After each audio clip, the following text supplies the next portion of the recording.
The first 50 orders were handmade by me and Eric in our college dorm kitchen. Nowadays, we're very buttoned up.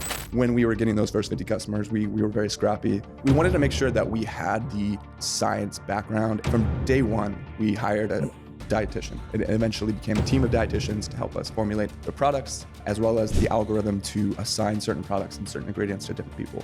And so that way, this was always backed in science, and our customers can feel a peace of mind that they were putting in their body exactly what they needed and nothing that they didn't.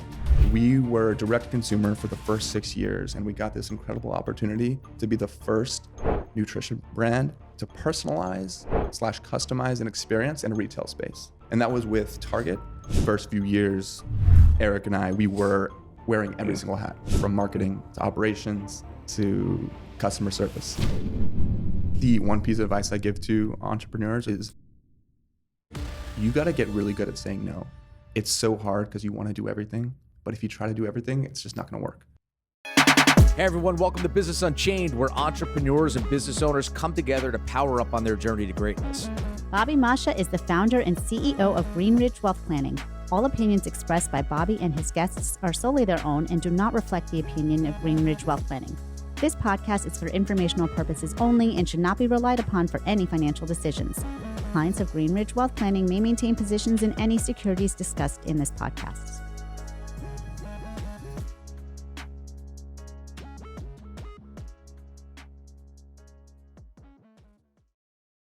Episode 3, Season 2, Podcast 18. All right, my next guest started pounding the pavement at 21 years of age for startup capital to get his business off the ground. He and his co-founder had been athletes and were concerned that they didn't know what supplements to take, what would work best for them, and which were healthy and appropriate at the same time. After getting his first check of $50K, his company was doing over $20 million in revenue on the 4th year, and it got so big that it attracted the likes of Paul Gasol, a major investor who is also a former Laker. So we started attracting some big attention. That's good. Last year, he was recognized by Forbes as 30 under 30. And to top it all off, he went back to California where his company was founded, but this time to head for the Hummingbird Nest Ranch as Bachelor, competing for the love of Jen, the latest Bachelorette on the TV series. That's right. So I bring to you the co-founder of the supplement company Gainful, Jahaan Ansari. Thanks for having me, Bobby. It's great to be here. Dude, thank you. I appreciate you taking the trip. I know you guys, you brought the team over, and we appreciate you guys coming in person. I always find that the face-to-face works out so much better than the virtual. Totally. Just because it's a little bit of a different aura of getting to kind of feel who you are and read your body language and get into the depths of how you got to where you are today. Yeah, I love to be here. out in New Jersey, a little bit more fresh air here and a little more space to breathe. This is nice to be here. A little break from the city. So yeah, out in the sticks, so to speak. So what I'm hoping to learn today, a couple things. You started when you were young, and you hit what appears to just be like a home run. I mean, I'm super pumped, super proud of what you've accomplished. I want to hear about the good stuff, but I also want to hear about the points when things got hard, how you learned, how you kept moving forward, how you overcame, especially at your age. I'm super impressed. I do want to touch a little bit about The Bachelorette. Must have been a wild experience. It was, when I think about this podcast, it was inspired by the trials and tribulations of business owners and our path to creating that self-managed business. And what really captures my attention most about you going on the show is more about how you were able to step away from your business, where most people who are business owners feel chained to it. Hence Business Unchained, right? Love to find out a little bit about the organizational structure, how you were able to pull away, think about something that was a long-term commitment to where you weren't going to be present, and giving us some insight to that. And then I have to hear a little bit about also how it felt to be in one group of men vying for one singular woman. I know when I go on vacation or when I go away, I never turn it off. I always think about different business angles or things that I can learn or bring back to my day to day. I'm curious to hear. I mean, the experiences that you had. It's competitive. what were some of the things that you were thinking about? Did work even come across your mind? Was it just fun, or did you try to think about, all right, well, how do I get a competitive advantage, not just in the game, but in the people that I'm meeting here in life? It's been an incredible 7 years. I started Gainful 7 years ago with my best friend, Eric. And I always say, like, my greatest accomplishment is that my friendship with Eric is stronger than ever. And so keeping that friendship, even through all the ups and downs, is something that I'm super proud of and super happy to kind of come through the other side with. Now, how'd you do that? Because money usually ruins things, and control usually ruins things. And I'm sure at some point decisions had to be made. You know, I think that, like most partnerships, everything is great until it's not. Yeah. And it seems like you've been through a whirlwind. So what's kind of been the process that you guys go through? Yeah, a couple of things. I think, our friendship goes back so far to when we were 13, 14 years old. So we had that basis, and we trusted each other more than any, just run-of-the-mill business partner. And also, we are so different in terms of our strengths and our skills that also allowed us to trust each other through the process. And so what Eric is really, really good at, is sometimes my weakness, and vice versa. And so that allowed us to kind of lean on each other when we needed to, and trust each other through any decision that needed to be made. So having that kind of foil as a partner was incredible, and I think one of the biggest advantages that Gainful had over its competitors. So he's the yin to your yang. Yeah, absolutely. So take us back, right? You're 21 years old. I don't want to tell your story for you, but it's interesting how you come up with concept, you go out, you get funding. Take us through a little bit of that story. Yeah, so I went to college, UC Berkeley, Silicon Valley. So startup energy was always in the air. And Eric went to college in Georgetown, less known for the startup Silicon Valley type of scene, but he was very into startups. And every year he actually won his Georgetown pitch competition. And on the fourth year, his competition was for Gainful. And ironically, at the same time, and kind of before we were communicating, I was starting my own personalized supplement company. And Eric and I kind of connected on this, and we realized that this idea was born actually a few years prior. This idea of, we all take supplements, we take vitamins, and sometimes you look at the label, there's like 1,000% vitamin C, and you're like, okay, this can't be right? Or it can't be optimal.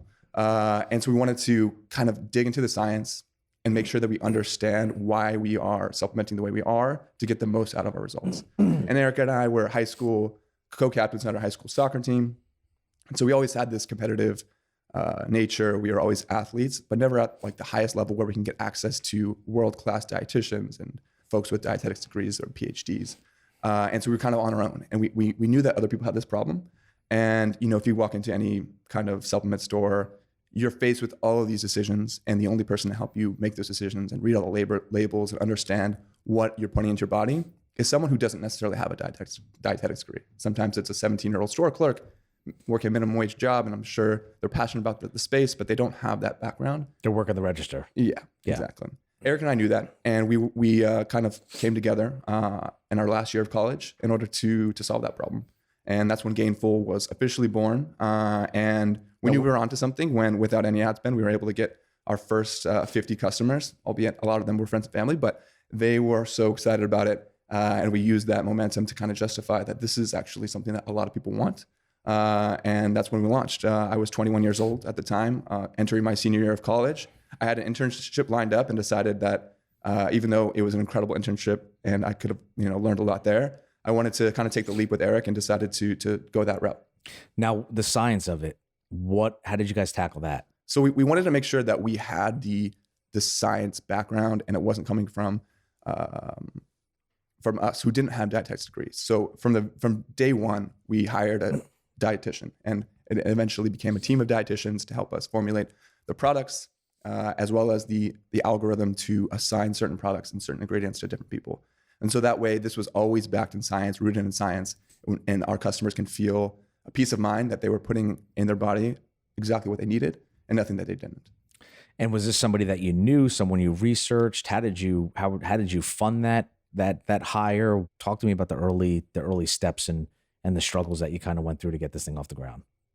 Yeah, we got really lucky. So our first dietitian, his name was Matt, and we kind of went through a couple resumes, and he might have been the third resume, and it was just a perfect fit.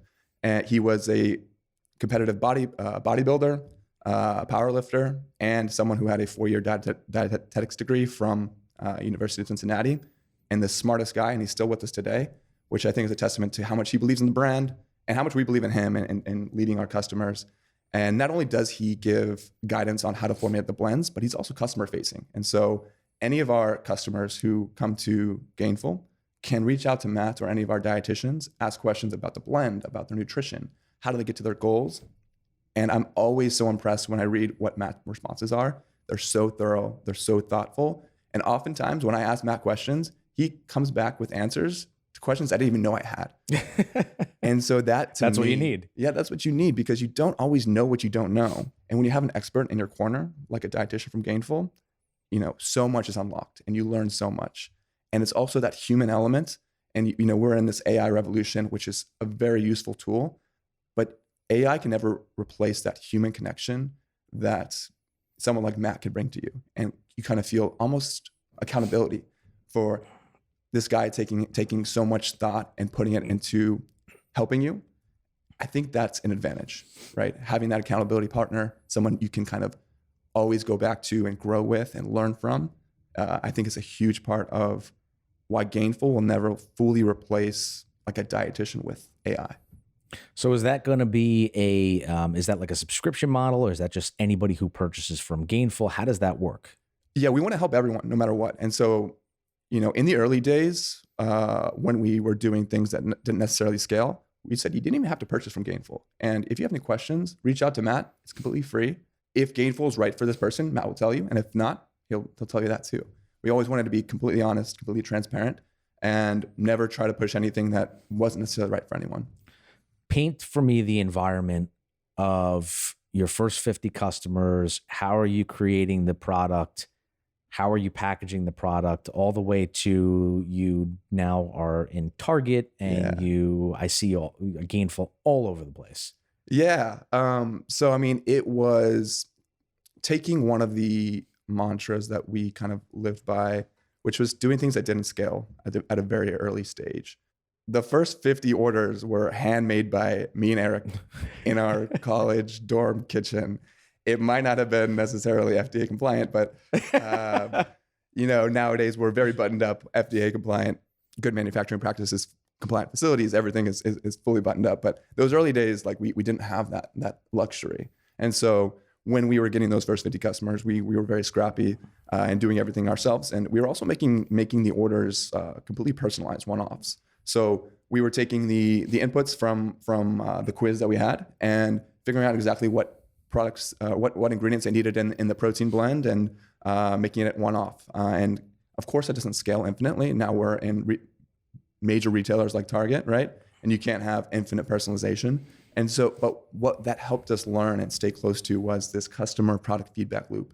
And we could be really agile with how we determined, these customers don't like this ingredient, or this didn't taste good in this blend, right? And so we can be very quick to change blends, and we weren't constrained by minimum order quantities, and we can be really quick with discontinuing blends without having to write off any inventory. So what does the facility look like now? You go from your dorm room kitchen to... Yeah, we have huge facilities all across the United States for our different products. We have 2 fulfillment facilities on the West Coast and the East Coast. I used to spend my Friday and Saturday nights mixing protein, packing boxes. Thankfully, all of that is done by incredible manufacturers and contractors across the U.S. Where did you get did you get mentorship? Did you get experience? Did you hire consultants? How were you able to scale? Because it's only been 7 years. And that's a lot to accomplish, not only in 7 years, but 7 years for somebody who comes right out of college. Like I said, that's super, super impressive. You hit a home run, you're crushing it. What guided you from where you were to where you are today? Yeah, a lot of it was just learning as we go. And I always think about this, the day we launched. We launched, a new website and said you can order Gainful, and that's when our first 50 customers came through. I texted all my friends, texted my family. My dad responded, was like, are you guys like legally, is everything buttoned up? And, we were kind of just going so quick and going so fast. I kind of thought about it. I was like, maybe not. And so I went back to my friends and I was kind of like freaking out. I was like, do you guys like know lawyers? Like, we haven't even like figured all of this out. We're kind of just flying by the seat of our pants. And, I was having a little bit of an existential moment, like on day one of launch. And I remember my friend saying like, what's going to be really funny is when you look back and you have a $1 billion company and you look back at this moment. And I kind of got goosebumps just talking about that because it is kind of funny. We're not a $1 billion company, but we're on our way.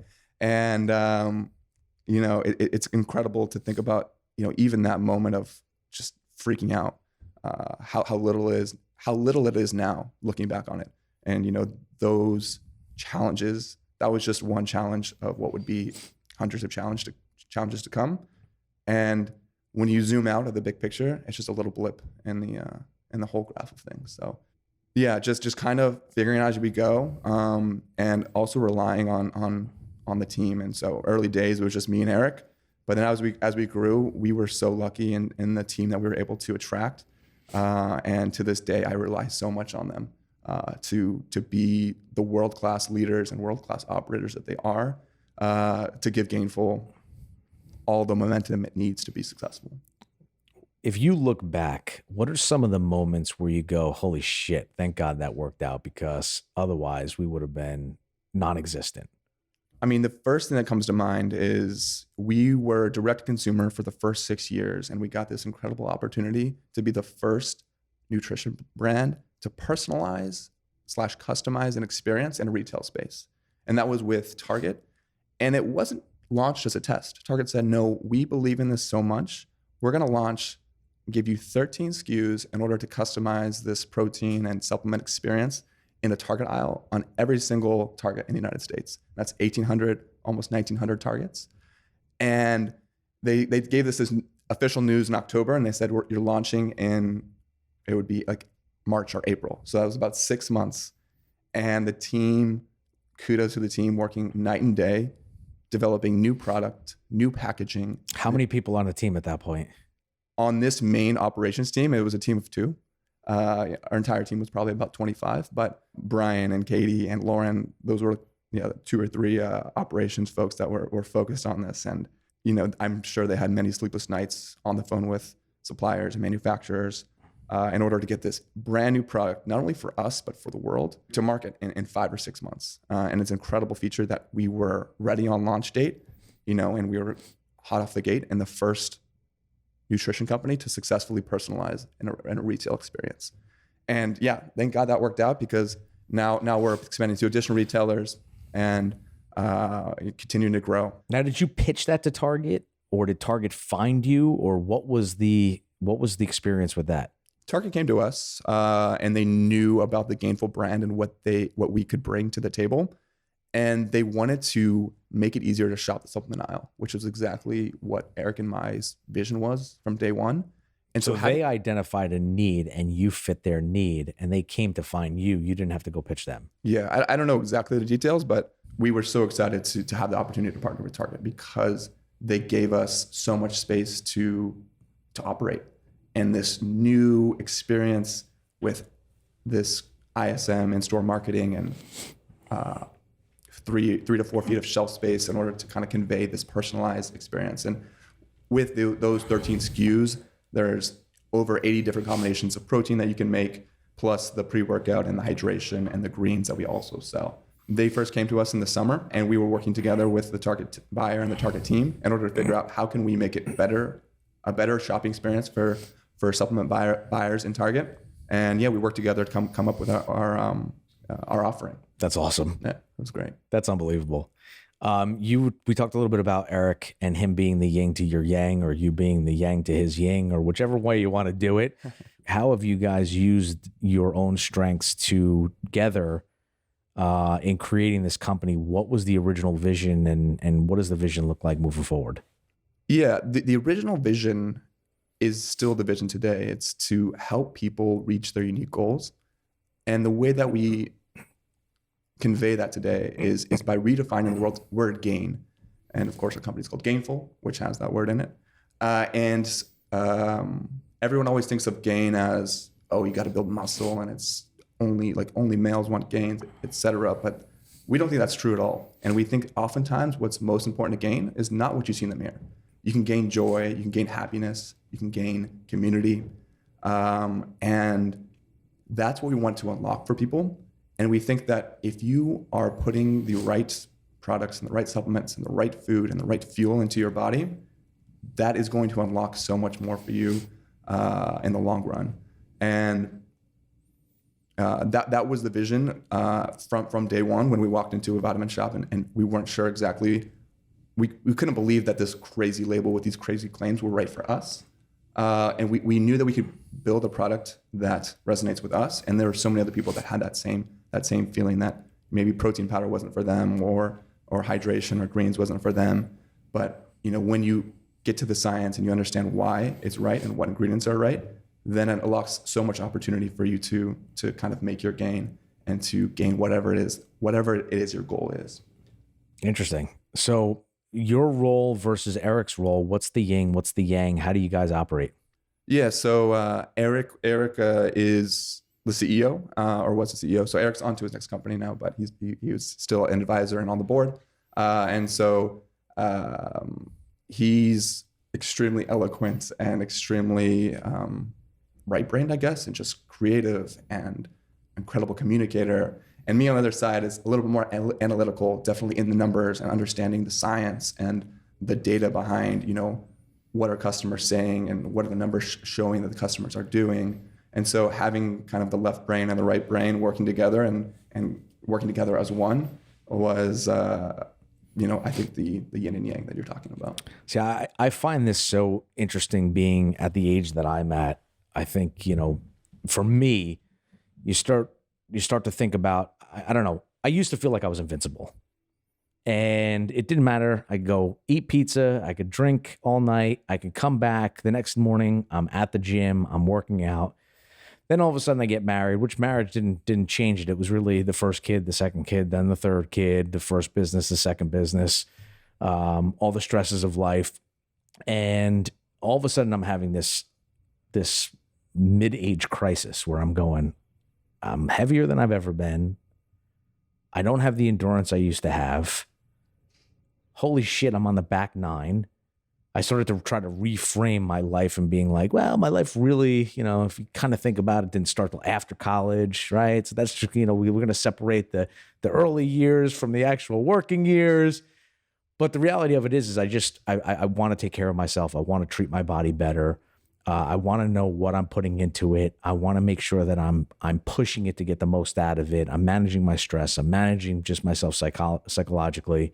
When you look at Gainful, obviously just inherently in taking care of your body, you're going to increase longevity. But do you guys go into, or do you find any future in going into things that specifically focus on longevity? Yeah, I think that's another interesting thing, is that your needs change over time. Like Gainful was founded because everyone has different needs.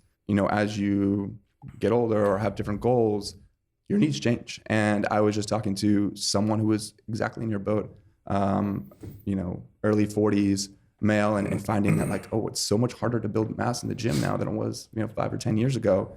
And he found the right products at Gainful, and he just feels so much more incredible. He says that he's excited to go to the gym again for the first time in a while. And those are the type of things that make me excited. And to answer your question about longevity, that's certainly, an area that is important to everyone, right? Everyone wants to feel good for as long as possible and live as long as possible and live happily and healthily and be healthy, right? Well, I hear your explanation of gain, right? Gain happiness, gain community. That extends more than just, in my mind, beyond supplements to help you get bigger bulk or build muscle, and that speaks more to me. Totally. What is the future of Gainful in terms of that? Do you guys see that expansion out beyond just the supplement?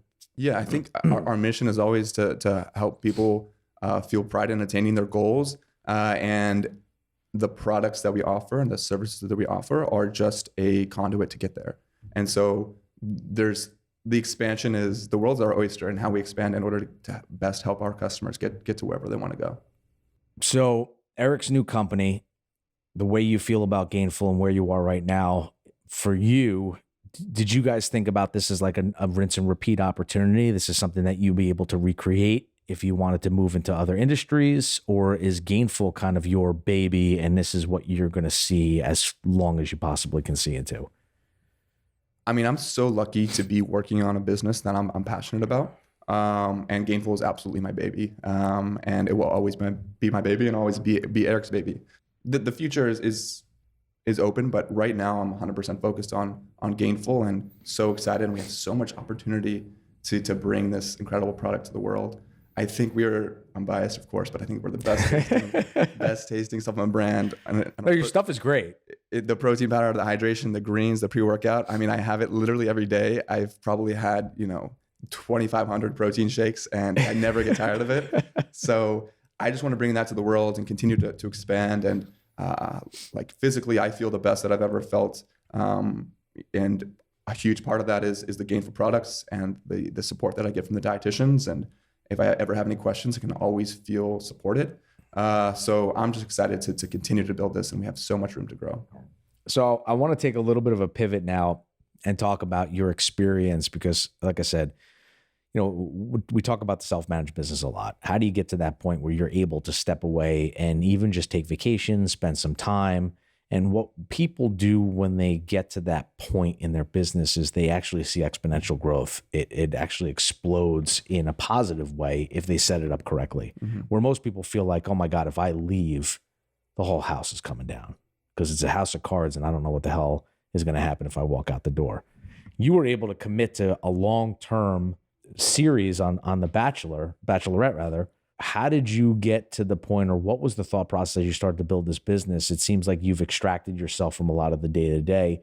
Talk to me a little bit about that evolution.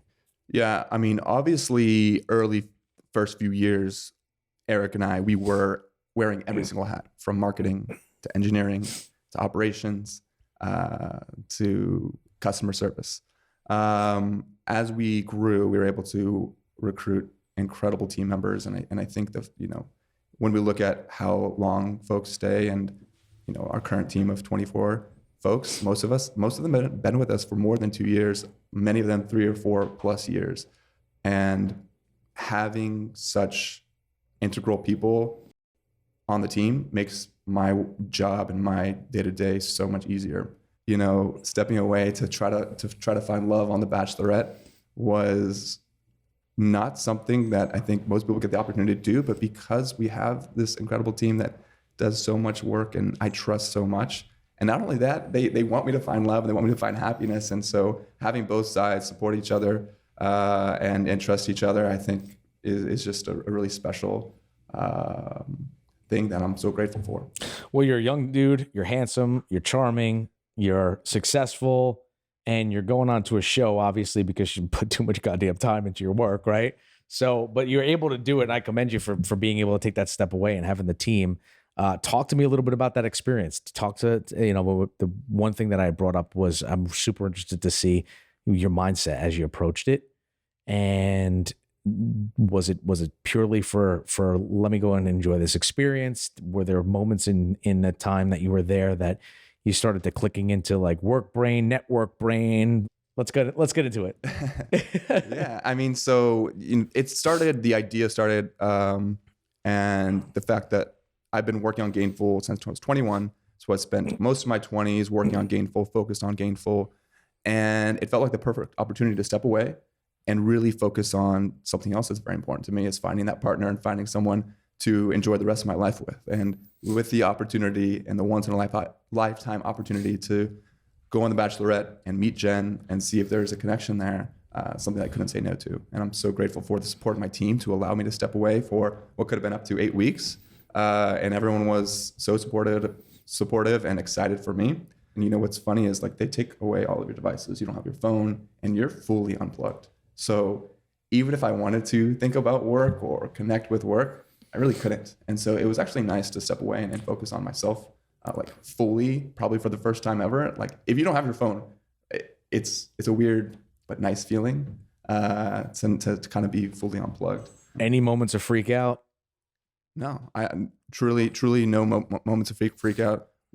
The team that we have, we've been through so much that anything that could have come up, I knew we would deal with.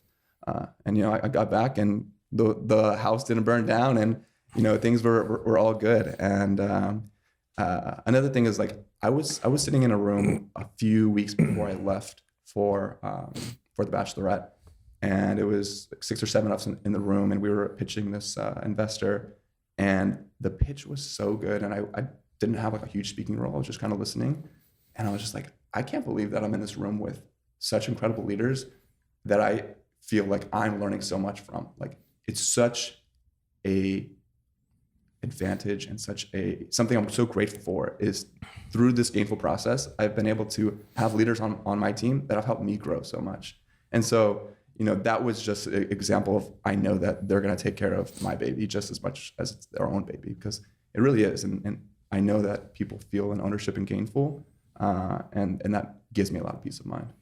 You know, it's interesting because if you're the smartest person in the room, you're in the wrong room is always the saying, right? Mm-hmm. And how true it is, but how hard it is to allow your ego to invite somebody in to your business that may know more than you, so that this way you could take that next step, that evolutionary step to growing the company and being where you need to be. And that sometimes people work a lifetime on and can never get to. Yeah. And it wasn't easy. So when Gainful was about 3 years old, we were doing about 8 million in revenue at the time, and we kind of were up against it. There was a lot of challenges that felt almost insurmountable. Eric and I had the idea of, maybe we can, given what we've built, we can attract like a really incredible leader and bring him or her on in order to help the company get from 8 million to 80 million. And we actually got super lucky with our current CEO. His name is Dean, who's been with us for more than 4 years now, 4.5 years now. And having that support, I think, really taught us that it's okay to let someone smarter than you in. In fact, it's more than okay. It's incredible. What an advantage if you're able to bring leaders like that on in order to help you take to the next level. Then that's exactly what you want. And we were able to hire Dean, and with the help of Dean, recruit this amazing team, from the operations side to the marketing to the brand to the customer experience side to the engineering side, that I'm so proud to go to work with every day. Not only are they so smart, but also I can be myself around them. They're incredible people just to hang out with. We love just hanging out together, which I think is also rare and an advantage. So yeah, it's great not to be the smartest person in the room, for sure. Now, did you have to give away any ownership stake in that, or have you been able to retain the entirety of the company with you and Eric? Yeah, with every partner that comes on, employees or investors, there's ownership that's at stake. But I think the way to think about it is, if you give away whatever, let's say 5% of the company, if your company's to be at least 5% more valuable, or whatever the math comes out to around that amount, then it's a no-brainer, right? Right. 50% of something versus 0%, 100% of nothing is exactly. is the correlation, right? Exactly. And so we know that Gainful is going to be $1 billion brand, and we're not afraid to make investments in order to get there. How do you approach the branding? What are some of the key things that you look at as you continue to grow and establish? What are some of the focuses that you're looking to attack? Because you talked a little bit about the personalization, the customization. You talked a little bit about touching people with the first nutritionist that you brought on. Matt, thank you. You brought on Matt, and have a conversation with Matt, try to figure out what works for you. All of a sudden, you're evolving into now going into targets. What's kind of the next stage for you guys as you start to look at branding and marketing and pushing this thing forward? Yeah, I'm really excited about where Gainful's brand lies, because I feel like everyone in this room right now, it's like our brand. And the reason I say that is because supplements, it's obviously a crowded space. But you always see, like, it's so polarized. It's either hyper feminine or hyper masculine, or it's super sciencey, or it's super lifestyle. I feel like we're in the middle, where anyone who just wants to feel good, get the most out of their workout, get the most out of their life, get the most out of their day, is going to resonate with Gainful. It's gender neutral. It's clean ingredients. It tastes incredible. It's approachable, but it's also science backed. And so we want to own that middle space. If you're a reasonable person who wants to hit your goal and make your gain, then Gainful is just a no-brainer. And of course, the goal is to make Gainful into a common now. Like, it's like the Kleenex or whatever, the Sharpie. Like, because it's your Q-tip, it's your Coke, it's your Exactly. That's awesome, dude. So what else do you guys have in terms of questions? I'm looking at Jess, I'm looking at Luch, because I know we were excited to have these guys come in today. So I know you have a background in chemistry. Is that what you went to school for? Yeah, I studied chemical engineering and computer science. So did that come in handy when you were formulating the product? So I think where my science background came in handy is just the problem solving of getting there. Mm-hmm. So yeah, understanding like the chemistry is not necessarily as important as understanding, how to solve a problem. I want to get a little bit deeper into your mindset of going onto the show. Your phone's taken away from you. Your technology's taken away from you. You have a business that's kind of running itself. You have how many guys that are vying for the same woman? 25. 25 guys. Yeah. It's not like going into a bar, right? You go into a bar and now I'm dating myself because, this is how we used to pick up girls. But you go into a bar, you identify who you want to have a conversation with. All of a sudden you're having a drink, and the likelihood of somebody coming up and pulling her away is super low at that point. I think it's your time to make it or break it. She's either going to walk away or she's going to stick around. Not that case in The Bachelorette. There's no hesitation to say, hey, I live limited time here. Fork her over. I want to have a conversation. You're done. What was kind of your mindset going in when you said, listen, I've seen the shows. I know the landscape. I got to come in with a game plan. How did you approach it? Yeah, I mean, my game plan was just to be authentic and be myself for sure. And I knew I was in a potential disadvantage being on the quieter side and more introverted side.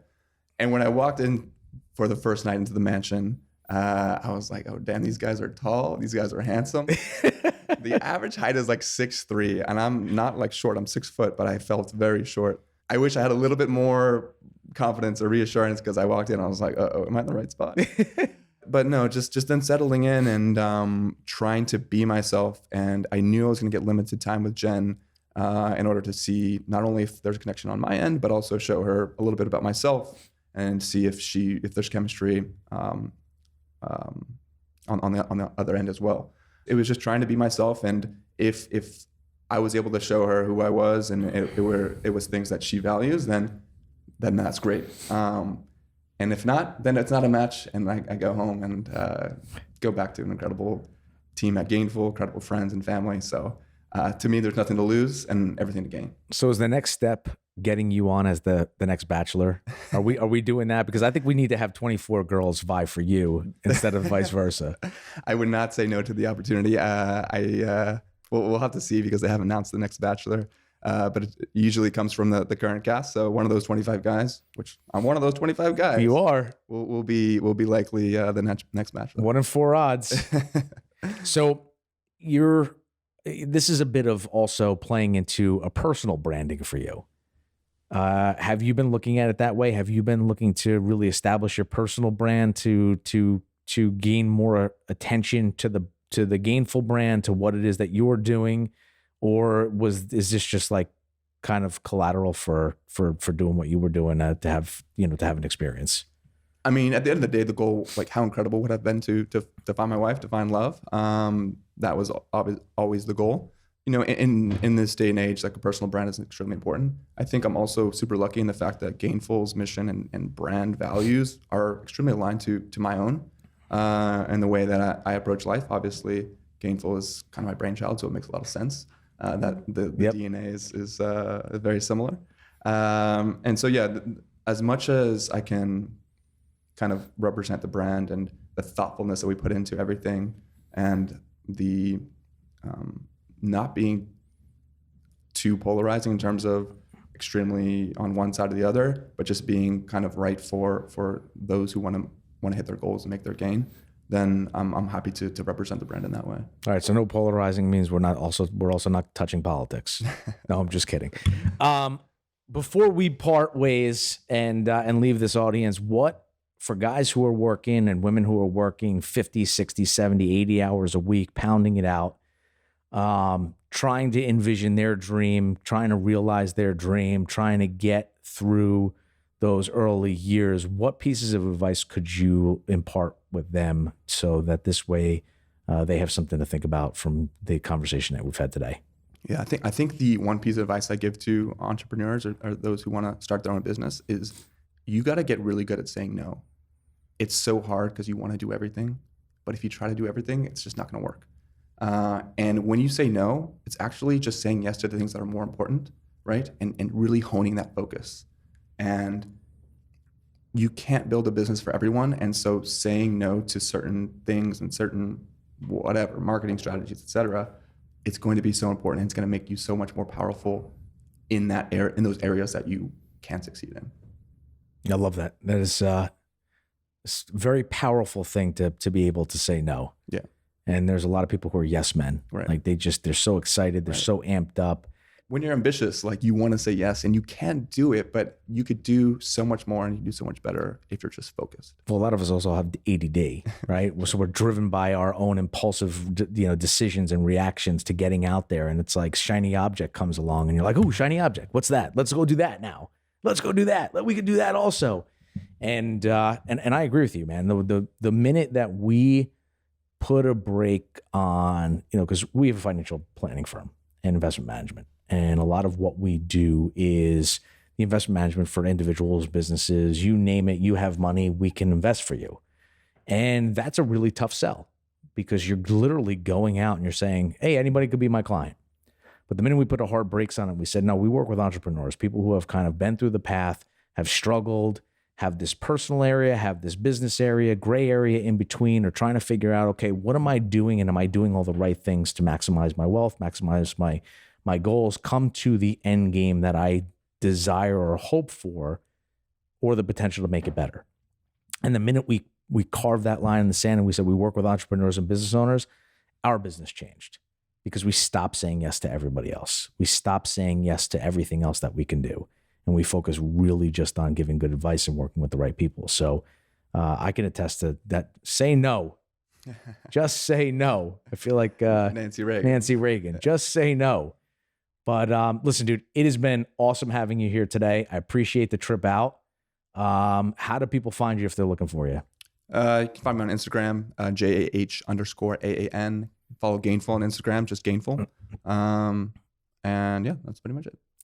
Bachelorette, what time? Where do they go see you? Yeah, I think it'll be fully aired, but it's on Hulu, I'm sure, for reruns. Get after it, man. Yeah. You can see this guy without a shirt. It'll be great for you. Well, I appreciate the time. This was awesome. All right. Thank you so much for having me. Appreciate it.